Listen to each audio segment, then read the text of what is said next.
Hello लोगोफोर, नोंथांमोनखौ आंनि digital update चेनेलाव फिन बरायना लाबावनाय जाबाय। दासान्दि बोथोरा जोबोद गाज्रि लोगोफोर, गोबां अखा हागासिनो दङ जायगा जायगा, गोबां गामि ओनसोलफोरावनो। दा थेवब्लाबो आङो बे भिडिअखौ नोंथांमोननि मिथिहरनो थाखाय लाबोनाय जादों लोगोफोर। दा दिनै जोंहा PM किसाननि 18 किस्ति इनस्टलमेन्टखौ प्रधान मन्त्रिया जोंनाहाय 12टा जानाय लोगो लोगो दिनै 5 अक्ट'बरावहाय सोनानै हरगोन होनदोंमोन। दा फाइनालि लोगोफोर फैसाया जोंना PM किसाननि राङाहाय हाबफैबायानो। दा नोंथांमोना बयबो बे एकाउन्टाव चेक खालामनायदो, नङाबा PM किसाननि वेबसाइटआव थांनानै गावबा गावनि स्टेटासखौ चेक खालामदो, नङाब्ला DBT एकाउन्टखौहाय चेक खालामना नायदो आरोखि लोगोफोर। होमबानो नोंथांमोना फैसा हाबनाय बेखौ मिन्थिखागोन आरो आं स्क्रिनाव देखायनाय बायदि नोंथांमोननाव फैसा हाबनायनि मोनसे मेसेज नोंथांमोननाव फैखागोन आरोखि ना लोगोफोर। दा ओमफ्रायहाय बेनिनो माखासे भिडिअ प्रसेस आं नोंथांमोननो देखायलांगोन। नोंथांमोना भिडिअखौ स्किप खालामाजासे नायलांबाय थाबानो जाबाय।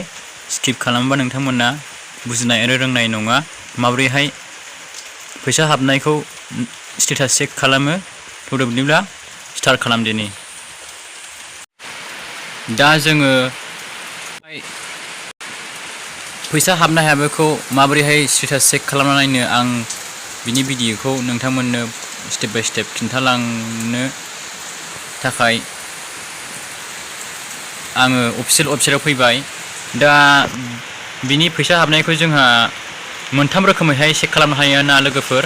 दा मोनथाम रोखोमैहाय माबोरैहाय होनोबा, दा मोनथाम रोखोमै माबोरै जों चेक खालामनो हायो होनोब्ला, जोंहा PM किसाननि मोनसे चेक स्टेटास होननाय मोनसे दङ। बेवहाय जोङो थाङोब्ला बे वेबसाइटआव PM किसाननि वेबसाइटआव थाङोब्ला जोङो बेवहाय जोंहा मोनसे रेजिस्ट्रेसन नाम्बार मोनो, ID। दा बेखौहाय जोङो मा खालामनांगोन, रेजिस्ट्रेसन ID नाम्बारखौ होनानै जोंहा मबाइलावहाय OTP हरबावनांगौ जायोखि आरोखि ना। दा OTPखौहाय गोबां मानसिनि मबाइलाहाय सोरनाबा आधार कार्डजों लिंक गैया जानो हागौ, बेनिखायनो जोंहा बेखौ एसे प्रब्लेम जायो आरोखि ना बेजों नायनो थाखाय। आरो मोनसे सिस्टेमा माबोरैहाय, जोङो PFMS होननाय मोनसे लिंक दं, DBT एकाउन्ट स्टेटास ट्रेकार नायग्रा। दा बेवहाय जोङो मोनसेया गावबा गावनि बेंक एकाउन्ट नाम्बारखौ होनानैहाय जोङो मा खालामनो हायो, स्टेटासखौ नायनो हायो। आरो बेयावबो जोंहा OTP नांगौ जायो। बेनिखायनो जोङो OTP गैयालासे जों माबोरैहाय जोंनि फैसा हाबनायखौ जों माबोरै नायो, बेनि आङो नोंथांमोननो full video process step by step बे भिडिअआवनो खिन्थालांबाय थागोन। दा नोंथांमोना नायलांबाय थाबानो जाबाय। दा जों बिनिनो अफिसियेल वेबसाइटआव दंफैखायो लोगोफोर। दा जोङो OTP गैयालासे जोङो माबोरैहाय फैसा हाबनायखौ नायनो हायो होनब्ला, जोङो PFMS होननाय मोनसे वेबसाइटआव फैनांगोन लोगोफोर। नोंथांमोनहा नैबे गोजौआव नुदों जानांगौ, PFMS होननाय मोनसे लिंकआव फैबाय अफिसियेल वेबसाइटआव। बेयाव फैनायनि उनाव जोङो नैबेवहाय मा होनांगोन लोगोफोर, जोङो नैबेवहाय मोनसे बेनिफिसियारि भेलिडेसन, मोनसेया पेमेन्ट अप्सन लिरनाय दं। नैबेयाव बे मोननै अप्सन दंना लोगोफोर।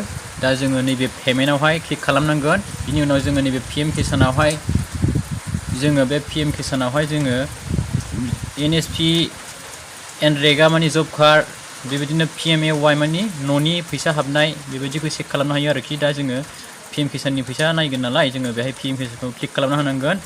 बिनि उनाव नैबेहाय नोंनि मोनसे एप्लिकेसन ID मोनो। बे एप्लिकेसन ID खौहाय नोंथाङा PM किसाननि एप्लिकेसन ID खौहाय नोंथाङा नैबेयाव बसायनांगोन।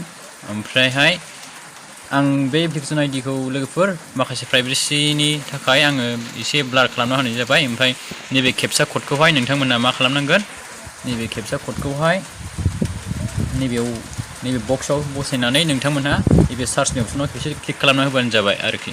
दा होमबानो नोंथांमोना OTP गैयालासे नोंथांमोननि PM किसाननि हाबनो गोनां फैसा हाबनायखौ नोंथांमोना नुसिगोन आरोखि। दा नैबेवहाय नायनो हागोन, नै नोंथांमोना नैबेवहाय नुबाय एप्लिकेसन नाम्बार, एजेन्सि नाम्बार बे गासिबो नुजोब्बाय। बे बबे डिस्ट्रिक्टनि नैबे एप्लिकेसन नाम्बार, नैबेहाय मानसिनि नाम थागोन, गावबा गावनि नाम, नैबेहाय इनस्टलमेन्ट थागोन आरोखि। दा बिनियाहाय मा, बिनिहाय 18 इनस्टलमेन्टखौ मोननाय नङा, बेना एसे लेट जादों नालाय। दा बेहा 17 इनस्टलमेन्टखौ मोनगोन आरोखि ना बियो। दा नैबेहाय आधार नाम्बार थागोन, बेवहाय नैबेहाय एमाउन्ट थागोन आरोखि, बेवहाय एमाउन्ट थागोन। नैबेवहाय रिकुवेस्ट डेटआ माला जादोंमोन बेना 29 सेप्तेम्बरावनो जादोंमोन। ओमफ्राय भेलिडेसन डेटआ मा 30 सेप्तेम्बराव जादोंमोन लोगोफोर, नैबेयाव नायदो। ओमफ्राय नैबेनि फान्ड एप्रुभेला माला खालामदोंमोन, 30 सेप्तेम्बराव खालामदोंमोन। ओमफ्राय बिनि बेंकआव माब्ला रिसिभ जादोंमोन, 30 सेप्तेम्बराव रिसिभ जादोंमोन। दा बेना payment and pending at bank जानानै दं, बाट नैबेवहाय बिनि फैसायाहाय बेंकआव एक्सुवेलि फैबाय आरो हाबफैबाय। दा नोंथांमोनहा बेबायदिनो माबाखौहाय गावबा गावनि स्टेटासखौहाय, फैसा हाबनाय स्टेटासखौहाय नोंथांमोनहा OTP गैयालासे नोंथांमोना नायनो हासिगोन आरोखि ना लोगोफोर। दा जोंहा माखासे गभर्नमेन्टनि राङारि अनसुंथाइफोरखौ मोननो थाखाय जोंहा मा थाथारनांगोन, जोंना DBT एकाउन्ट थाथारनांगोन, आधार आरो नोंनि बेंकजोंहाय जोंहा लिंक जाथारनांगोन आरोखि ना। होमबासो जोङो जायखिजाया गभर्नमेन्टनि राङारि अनसुंथाइखौनो मोननो हागोन। दा भिडिअ'आ बेनोमोन लोगोफोर। दा नोंथांमोनाथ' बुजिखाबाय नङा होमबा, एसेब्लाबो नोंथांमोना बेबायदिनो स्टेटासखौहाय भिडिअ'खौ नायनानै चेक खालामबानो जाबाय।